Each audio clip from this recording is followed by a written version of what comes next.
ওকে? কয়েক লাখ টাকা? কিন্তু অদ্রিতা, এত টাকা আমি একসাথে কখনো দেখিনি। তোমাকে এত দামি গিফট আমি কি করে দেব? এটা তো তোমার বিয়ে করার আগে ভাবা উচিত ছিল। একজন পুরুষ মানুষ হয়ে নিজের স্ত্রীর এইটুকু ইচ্ছা তুমি পূরণ করতে পারবে না? স্ত্রীর এই কথাগুলো নীলকে আহত করে। নিঃশব্দে ওখান থেকে চলে যায় নীল।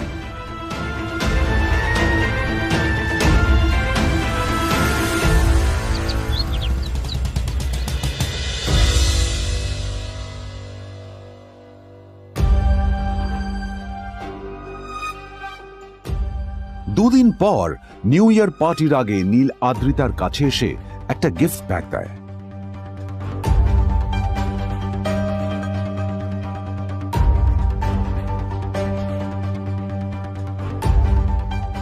আদ্রিতা মুখ বেজার করে বাক্সটা খুলল, তবে তারপর বাক্সের ভেতরে গিফটটা দেখতেই ও চমকে গেল।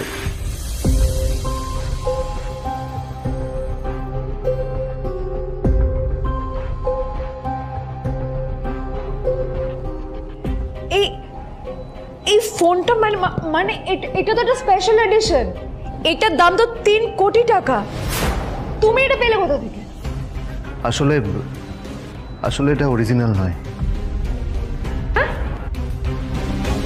আমি ওই ফোনটারই একটা কপি এনেছি।